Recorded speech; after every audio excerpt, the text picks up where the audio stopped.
Hi, and welcome to Coffee with Claire. How good are you at setting goals and then keeping them?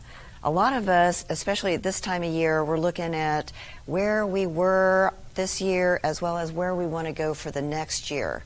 And so today I'm going to share with you a formula that makes it a little easier for you to set goals that you can actually achieve. And this is called the SMART formula. So S stands for specific, M is measurable, A is attainable, R is recordable, and T is time sensitive. So let me give you an example of what a goal might be, and then we'll take a look at it from the SMART standpoint. So maybe a goal is that you want to lose 15 pounds, okay?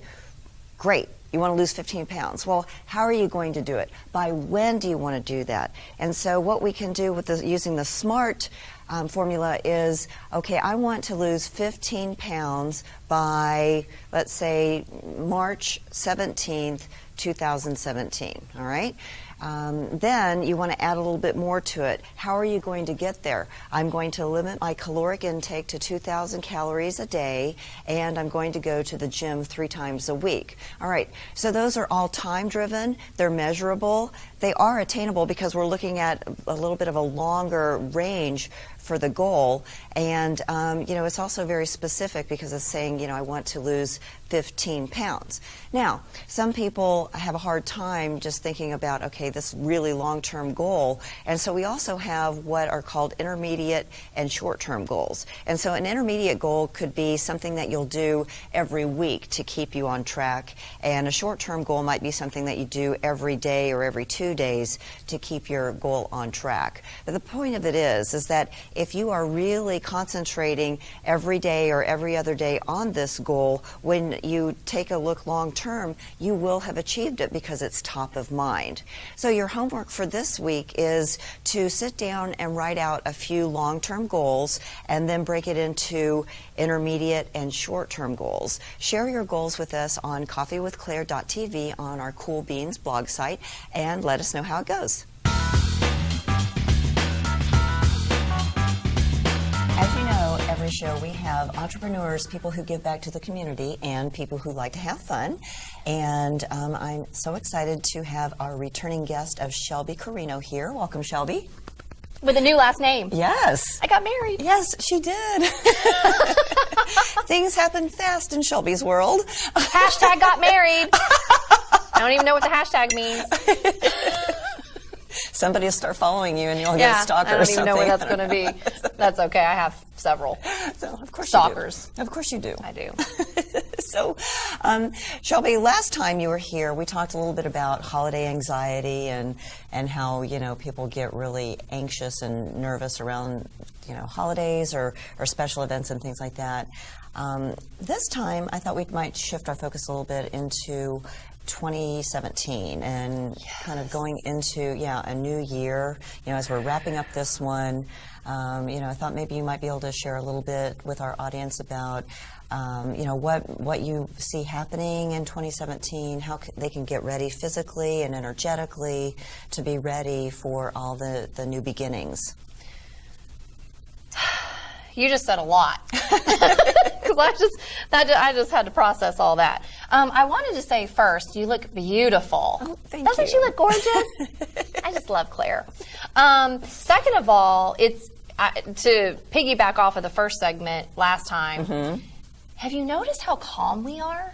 Today versus before? Yeah. Mm-hmm. Have you noticed that the inside part of us is like really calm? And there's been some kind of major shift. Yeah, like I'm not crawling on the side of the table or anything. Thank you. Yeah. Y'all missed that last time? Oh, that must have been edited. But no, okay, getting serious. Leading into 2017, what do you want me to do? I would like for you just to share with us what you think might be coming up for 2017 and how they can prepare energetically and physically for all the new beginnings that we are going to be seeing. Okay. So I just breathed all that energy in. Okay.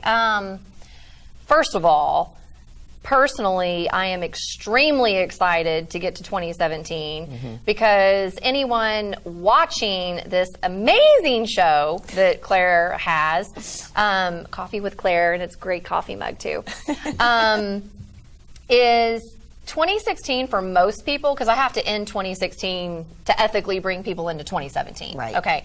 So 2016 for those who are really on a path of awakening into their higher self, really understanding who they are or where they want to go on this journey. 2016 has been a year that has been allowing people to awaken these parts of themselves where they're kind of like, you know what, I don't know if I really want to be doing this job, or maybe I'm exiting out of this relationship and I'm getting into this other relationship, or, you know, there's a lot of tying loose ends up. And 2017 for those people, because let me back up. There's basically two divisions of people right now on the planet. Okay. There's the ones that are awakening, which are what I term that as, those are the ones who actually want to go inside and rip open their soul and go, wow, I've never seen that before about myself. So actually, that is so ugly. Oh my God. And then you go hide under a rock for a minute, and then you go, oh, maybe I need to look at that because it's not going away. So it's that soul ripping that's happening, okay? The people who are strong enough to rip up their soul like that and put it in front of them and look at that, they're really going to go far. wow. Then you have the other people that are like, no, I don't want to look at anything. You're evil. You're the devil. Oh my gosh. No, I don't want you to shine any kind of light on me at all, you know, because I don't want to see anything. So there's and it's necessary to have both of those people on the planet because it balances the system. Okay. Because it'll make the people who are ripping up their souls move, because they'll feed off of that other energy that doesn't want to awaken, and they'll have to process all these people over here that aren't wanting to awaken. Okay. So that's kind of how it is. So there's really like two divisions of people right now doing this on planet. So for 2017, what's been showing up for me leading up to this segment with you is the only thing I kept hearing in my head is the bottom's going to drop out. Oh. So, and what I mean by, you know, the bottom is going to drop out, a lot of people will take that and go, oh my gosh, I'm so scared, the bottom's going to drop out. And it's like, maybe you want the bottom to drop out because maybe you're looking for a new home or a new car or a new, you know, movement in your career, and the old bottom of energy that you've been sitting in can't get you to the new endeavor that you want to go to. So maybe you've got to let that go so the new can show up. So whatever the bottom dropping out means for people will either move you more into what you want, or it'll take you deeper into really what you don't want, but that's what you're asking for. So that's pretty much what 2017 is going to be about. So when you say it's going to be a very good year for me with business. Well, good. Here, let me help you with that bottom dropping out. Cheers. Yeah. You know, I don't know. I didn't even drink anything, but I wanted it to look like I was drinking something. Okay. Don't drink the Kool-Aid, but drink the Kool-Aid. You'll be happier if you did. Well, you know, as people are getting to know you and understanding what you do, there might be some people that are seeing you for the first time. So let's review a little bit about who you are and what you do and how you kind of come to these ideas and messages that you share. Am I allowed to say one cuss word that's not really bad? Yes, you have my permission. Apparently, I really pissed some people off. Okay? And I had to use that word because I saw it in my head. So I had to honor what I saw in my head. Okay. Because it was interesting. Social media is like a great way to practice the art of really what you represent. And because you'll be able to find out about a lot of people and what they think about you and whatnot. And so I don't even remember what your question was, but this is the story that's coming up. Okay. Because what was your question? I'm channeling, Claire. It's okay. It's not a normal interview. What'd you ask? I might be done with that energy. there something else? What's on the paper? There's nothing on Oh, the paper, okay, good. actually. I see words. Yeah, but that's not Percolator? yours. I'm going to perk. Next. Oh, okay. Oh, good. I don't remember what you asked me. So, we cleared that one. You're welcome. That's $150. Okay, moving on. So, can you give the audience just a little bit of background of who you are and, you know, what gifts you have and a little bit about how you get the information that you get? That's where I was going with that. Sure. Okay, so the long and the short of It's my job to clarify. I love Clara because she's so much clarity for me. Because when you run the energies, you got to have somebody help you remember what you're doing. Okay.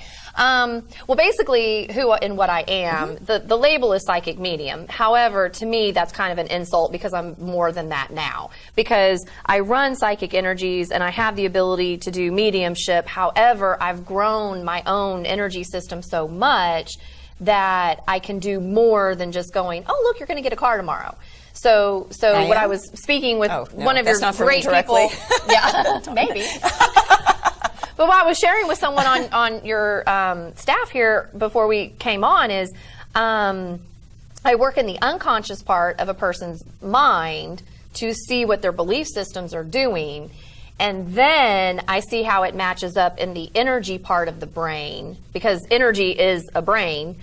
So I work with the brain and the energy. And I can see both things, what's going on in the unconscious, what's going on in the energy, and then I know how to clean that up and get them working together as a partnership so people can move more into what it is that they're wanting to do. So because of who I am and the anointment that I got back in 2011, I was basically electrocuted. Y'all can just figure out my story somewhere it's online. Isn't it in your book, in one of your books? It's in a couple of my books.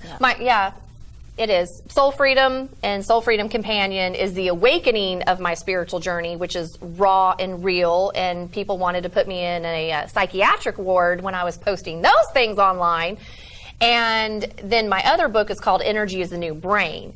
That's the book that is really important for people to read. It's a very quick read, but it's a download and an activation of what's going on in society now, energetically. Which would be a really good preparation for moving into a new year. Yes. Yeah, perfect timing. And what people need to understand about me is when I get on a camera like this, or if I'm sitting in front of somebody, I'm going to just channel in naturally what a person's energy is saying. And they will feel something in that energy. And if it ticks them off, then they'll have to go to the person that they, in their brain, had a picture of that last feeling. So I can be a villain, or I can be your best friend. People are going to see me differently. So I've had to do the change work on myself to be okay with people seeing me as a villain and then people seeing me as their best friend. Because I'm really just being a reflection to you when I channel into that energy. And so... and then I constantly have to do change work on myself, to keep that energy growing. So in 2017, where I personally have to be careful is when a lot of people become broken or the bottom drops out and they need the guidance, then it's going to be taking judgment off of what people think they should be doing, because we judge ourselves. So if we judge ourselves, we judge outside of ourselves. So it's going to be more about removing the judgment and saying, hey, there's no judgment in what you're doing. Okay, this happened, this blew up, no big deal. You know what? We can fix it. Right. Everything's fixable. And I think that's a good life lesson for people, is just to really be aware, ding, ding, ding, ding, ding. Yes, aware. Like how great your hair looks. I'm aware of how great your hair looks. Thank you. Yes. And be aware of how we show up, and when we're judging people, catch ourselves doing that, because we don't know the story behind it. We don't know what's been happening before they ever got to that position. And I think that if you can, it takes a lot. It takes a lot to be non-judgmental, and even when you're cognizant of it, sometimes you still catch yourself, right? Like, I have to say this. On the way here, I just lost a friend on Facebook who deleted me as a friend based on a comment that was posted on my wall, and she said, "Goodbye, Shelby, guilt by association." But she had to let me know she was unfriending me. Oh, okay. But I don't talk to her. Okay. Like, she's one of those people that she's on my Facebook wall, but I never talk to her. Mm-hmm. But she had to send me a private message to let me know her disgust and disdain of what she stated, a comment that I made, that when I went back to ask her what that comment was, she copied it, and it was not my comment. It was somebody else's comment on a post I had just shared. You know how you just share things? And somebody else had written a comment.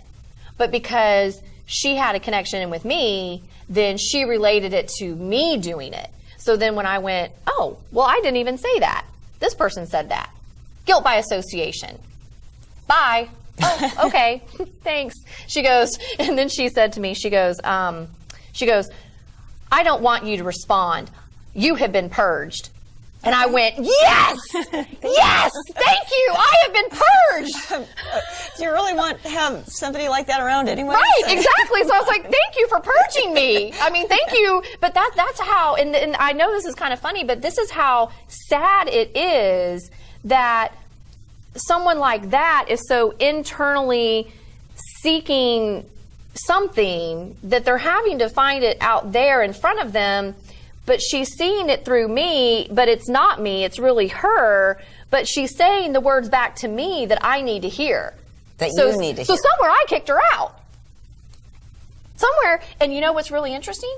She was my best friend in high school that introduced me to my first boyfriend. That was her boyfriend that she broke up with, that she didn't want to deal with anymore, so she sent him my way. And he became my first boyfriend. That was the girl that did it, that I never talked to. So somewhere in my unconscious part, I went, this is my unconscious right here. I started cleaning, and I guess I needed that as an experience. So somewhere the ethers made that work out. So I went, oh, good, thank you for purging me. Yeah. So her words back to me, you have been purged. Yes. That's a metaphor for me inside. Wow, I've purged something. Because this person out here just said it.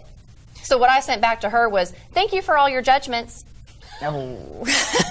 It's an exchange. You have been purged. Thank you. Thank you for your judgment. Because it purged me. So that's how you have to look at the awareness. You know, when people say things, are they really saying something about you, or are they saying something to themselves? When they say something, is there an exchange? Is there not an exchange? Sometimes you don't need to have an exchange. Right. So it's I teach that. So, and sometimes what I hear from people that are maybe skeptical about what you do and things is like, well, I'm afraid that she's going to judge me. She's going to tell me that I don't have a personality, or she's going to tell me that I'm a bad person. So when people are skeptical, what do you tell them? Do you have? Well, I think what it really boils down to is I fear that you're going to change me. So it's fear. Yeah, and I don't know if I'm willing to be changed. Okay, so that's really where it's coming from. So it's really, I fear you're this, and I say this in quotes, in the sense of, I fear you're going to have something that you say to me that's going to change me, and I don't know if I'm willing to be changed. Now, what I have to tell people is, in my ethics and ecology of energy, I'm not allowed to go in and do anything unless I get permission from your higher self. Right. Because if I go in and do something and there's not an exchange or permission from your higher soul self, and it doesn't have to be verbal, it can just be an energetic exchange up here. And if I go in and change something and I don't have that permission from your higher self, guess who gets the kickback? You. Me. And I love y'all, okay? But I'm very happy with my world right now, and my new husband and all that kind of stuff, and the family that we got going. And so it's like I'm working to make my life very easy. So it keeps me ethically aligned, because before, when all this happened and I was just like this all the time, like because I had so much energy running through me. So it was like I had so much energy running through me. I just wanted to talk to everything that was walking, because I just wanted to get rid of the energy. And I will attest to that. We would be out for lunch, and I can't tell you how many people she would just say, I've got to talk to you about something. It's like, right now? I just have to tell you something really quick. And really it was, I really just need to let go of this energy, and you just seem to be the person that's in rapport with me right now. So let me just throw up on you so I can get rid of this. Is really what it was. But yeah, I don't do that anymore. Yeah, I noticed that. So. I'm much nicer now. Well, you're just I'm tolerable. You're calm. Yes. Very calm. And like I could lay next time I'm going to be like sleeping like on a the little table. cat. Yeah. So if you were going to Purring. summarize for the audience a couple of things that they can do to get prepared to close out this year and to move forward into 2017, what are some pearls of wisdom that you Wake can share? up. Wake up. Wake up. Wake up. This is my cheerleader move. Okay. This is what happens when people, like, when you go to church and the minister's on stage and they've been given their sermon and they're talking and they're channeling all that energy. And then by the time, like, the whole sermon's done, they're like, yeah! You know, because they've been talking the whole time. So it's like that final hoorah across the finish line. That's what I just did. I worked that through. But anyway, seriously, wake up. And what I mean by wake up is do not be scared of who you are. And that's the thing, is we're so worried, and I'm going to talk straight to the camera for some reason. I have to talk straight to the camera. But we're so concerned about what everybody else is doing, and we put so much emphasis on what everybody else is doing outside of us that we forget to look inside and go, wait a minute, I'm a great person inside somewhere. And we all have a shadow side and we all have a light side. That's what brings the balance. That's the duality. So and I'm going to say this appropriately, you want to grow your bitch as much as you grow your queen. That's if I'm talking to females, okay? Meaning we all have the inner shadow in us that we consider to be, the bitchy side. And then we have the other side that's more of the, oh, Mother Teresa, I want to be all nice, okay? Now, guys, use your own words. However, we have to be able to embrace both sides. And we have to be able to go inside to see which each side is doing and then purge and clean out both of those sides. And then when those sides are cleaned up, then you bring that together in harmony. You've got a perfectly balanced inside part of you, which gives you more clarity, which gives you more confidence. It gives you more internal power, and it helps you attract in what you really want because you finally know who you are. And so that's why I tell people, blow your world up. Do it ethically, I'll help you, but blow it up and then put the pieces back together. So be authentic. Yes. Make sure that we are clear with who we are and how we're showing up. And don't be afraid to change, because if we embrace the change, it can actually be for our higher good. Yes. All right. Yes, and some people think change is so scary, and it's not. It can be fun. So I want to add that, because your whole show is follow the fun. And that's what I tell my clients is, just because you blow something up and something changes does not mean it's the end of the world. You can ask my husband. You can actually have a lot of fun in the new person that you're showing up to. Yes. And you can plan things in your world that when you know you're about to go through a shift, maybe you're on a cruise ship and you go through that shift. Maybe you're over here at a sporting event. Would that be a ship shift? Oh, you did it. Hold on, let me do a laugh. Because that was so authentic. That was so authentic right there. Was that your improv? Was that your improv coming in? Of course. A ship shift. I'm not even going to say that 7 times fast.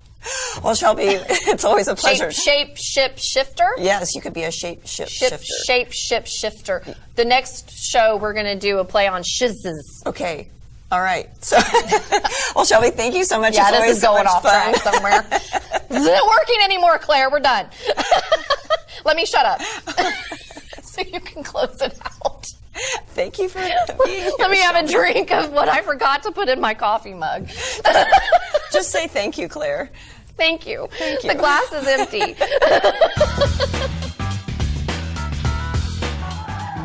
In this series, we'll be learning about laughter yoga and the benefits of deep belly laughter that simulates the deep breathing when practicing yoga.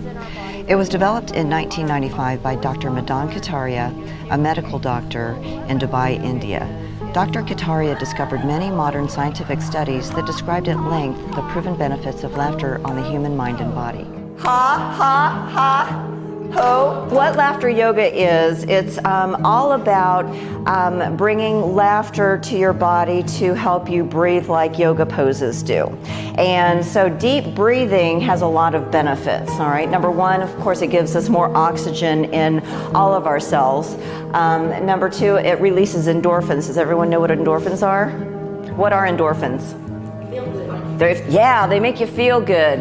And there's also a lot of psychological benefits of laughter yoga because it allows you to release any kind of stress, which is really helpful in our really busy lifestyles. As you know, everybody's got 1,000,001 things going on, and so it's kind of nice just to get out of your head and into your heart.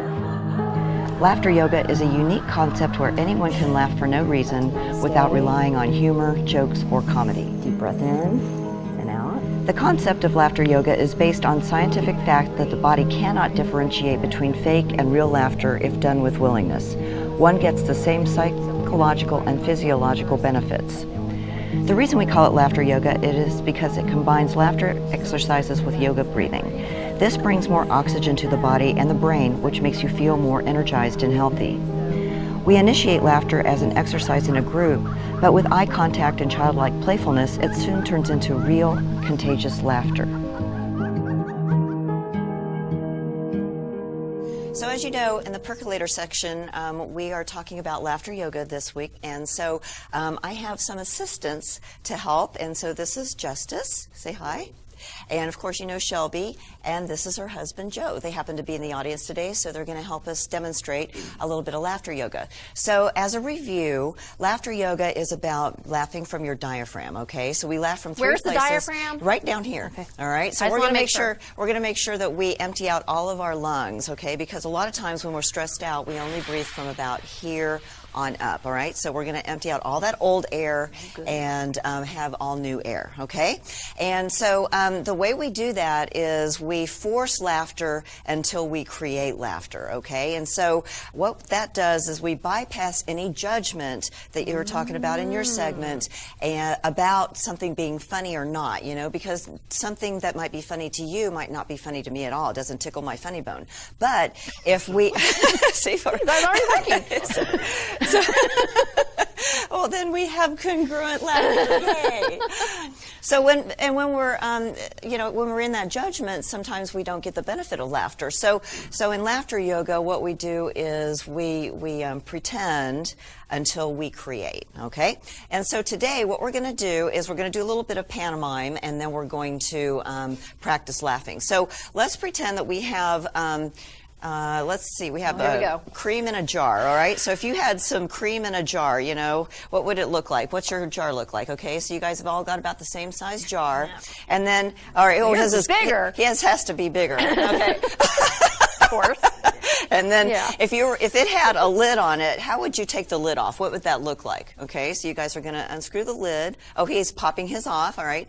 And we're not going to hold on to our lid, so let's just set it down on the counter or throw it on the ground, whatever. Your house must be a mess. What our family does. Let the dogs lick it up. Well, they're going to have some creamy insides then, aren't they? That's right. Nice and subtle. That's all right. right. So now we're gonna put a little bit of the cream on our hand. All right. So dip it out, however that looks like. Okay. Now Joe's cream is a little bit more empty than the rest of ours because he had to dig really deep for his. Right, so he's just about out. He needs another jar, so put that on the list. And the rest of us, we kind of just opened our jar, so we had a little bit. Now what we're going to do is we are going to put the cream on our face, all right? But when we put the cream on our face, instead of going, oh my gosh, that feels so good, we are going to laugh hysterically, okay? All right, so do you guys need to practice laughing? Do you remember how to laugh? Babe, do you remember how to laugh? I'm just thinking which one I want to use. Well, we're going to use diaphragm laugh, so it's all right. So we he. That would be up. That would be Well, this would be he. That's okay. We'll wipe it off later.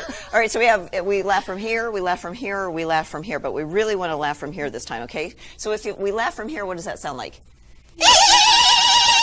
And if you laugh from here, it sounds like, and if you laugh from here, it sounds like, all right? So you want to make sure that however you laugh, you're pushing all of that air out. You got it? All right. So we're going to scoop out our cream. We're going to put it on our face, and instead of going, oh my gosh, that feels so good, we're going to laugh hysterically. All right? 1, 2, 3.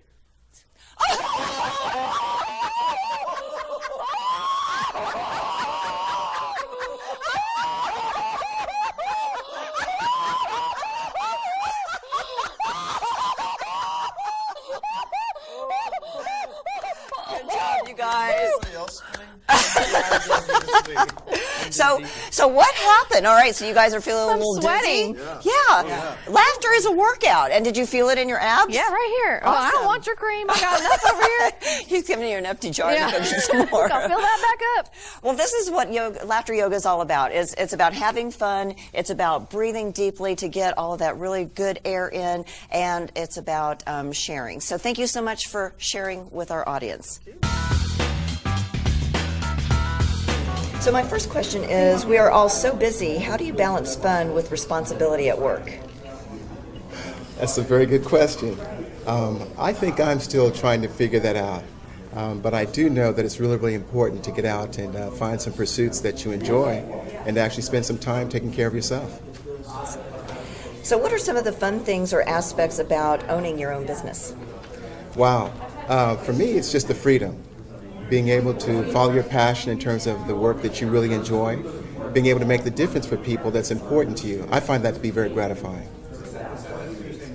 So how do you encourage others in their life to have fun? Well, since so many of us are entrepreneurs, and there's no difference between the business and lifestyle since everything comes from the business many times, I think it's important to set your business up in a way such that you're able to be focused on the things that you enjoy doing and to be able to make a difference in the way that's meaningful to you for the people who you serve.